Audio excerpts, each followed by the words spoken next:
What's up, everybody? Welcome back to No Faking Sports. I'm your host, David Kincaid, and it is game day. Finally here. We got the warm up out the way, and now we're getting ready to play Michigan. I am thoroughly excited for this game, despite the look on my face. I just, y'all know me, man. I'm a warrior wart, so I have some concerns. But I do think my heart is telling me that my Oklahoma Sooners are going to come out with the win and defend home turf.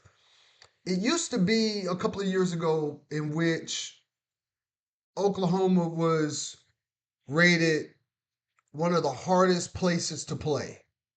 That has not been the case within the last couple of years. We have lost some games at home in not so good fashion. Not only that, not to dwell on last year, but the big games we have not been able to take care of. And then some of the other games we hadn't been able to take care of either, as far as Navy. We literally lost to Navy in a bowl game. But that was last year. This is this year. And if you saw my video after the season opener, I had some concerns about the offense, some of the same concerns that I had last year. I went back and I looked up some of the advanced stats, and on first down, we ran the ball 7 times and threw it 16 times. Now, y'all know I'm a proponent of running the football on first down, getting some yardage, and then building off of that going forward. That way, you don't end up in third and long situations, third and 8, third and 9, third and 10, third and 10 plus. People love to get in my comments and tell me how wrong I am when I told you last year that Ben Arbuckle was the same offense that we had last year. Bringing him in wasn't changing anything.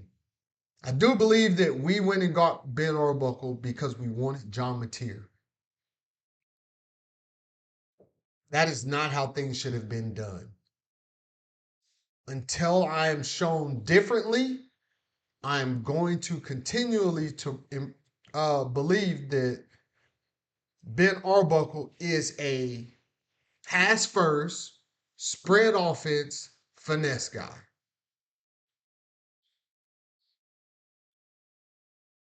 Now, we're going up against Michigan. We know who Michigan are. They're the complete opposite. Sharon Moore was running an offense last year that I would love to have here at the University of Oklahoma, but we don't have that, so we're going to go with what we have. But they're going to come out and be physical and run the football, in which I think our defense can handle that because offensively, they got 5 guys. They got about 7 guys that they use on the offensive line. Defensively, we're looking at 8, 9 deep. We will be able to rotate guys, get guys in and out. Between Samuel Omasigo and the other guys that we have at linebacker, Kendall Daniels, we should be fine as far as stopping the run. Now, we got our rush last week. Hopefully that doesn't translate to this week. Because if Michigan outrushes us, it's going to be a long day. Now, everybody's coming on here saying that Brent Venables is going to do what he needs to do in order to confuse this young man and put him in some tough situations. I do believe that's to be true. But at the same time, our offense has to score on their defense. Michigan has a very good defense. They have a very good defense. They beat Ohio State last year at the end of the year. The defending national champs. We haven't proven offensively that we can go and get the job done against a top tier opponent. It is Ben Arbuckle's first year. It is John Mateer's first year. And I hate to come on here and sound like a Debbie Downer. I really do. But believe me, I'm excited for this game. I am fired up. But until Ben Arbuckle shows me something to get behind, I'm going to reserve my expectations of greatness for him. I told y'all, I played this game, man. I've coached it. I know what it takes. But I do believe that our offense, with John Mateer, regardless of the plays that are being called, we can get to the magic number for this game. Drum roll, 24 points. If I can get if I can get if I can get 17 from my offense and the defense gives me a turnover that leads to a touchdown, or they do a pick six or scoop and score,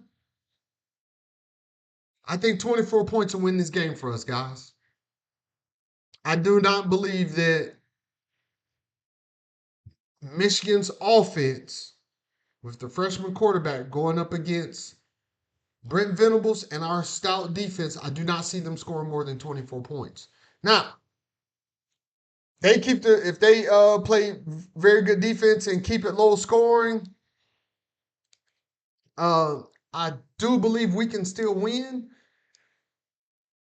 But I think that 24-point mark is where we need to get to. I don't see us shutting Michigan out. If we shut Michigan out, man, that'll go a long way in propelling us in the rankings and as far as moving us forward, because everybody has us beating Michigan, but has us losing to Alabama and South Carolina and all these other places. And Texas, no. Texas is still a pretty good football team, but outside of Texas, I think Michigan is going to be the toughest opponent that we played this season.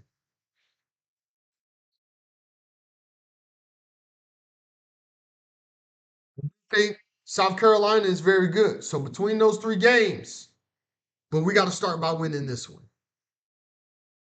And if we take care of business, like I think we're going to in this game, we should come out with a W. Drop down in the comments, man. Let me know what you think. What do you think is the magic number that we need to get to as far as points to win this game? I'm very excited about this game. I'm going to be taking plenty of notes. Pretty soon, I'm going to be going live. So you guys can watch the games with me, see my thoughts. It might be entertaining to you to watch me yell at the TV. I don't know. I won't be doing that today, but going forward, that might be something that I'm looking at doing. Also, just to give you guys a little heads up, I had a treat for you, but it actually fell through. Last night,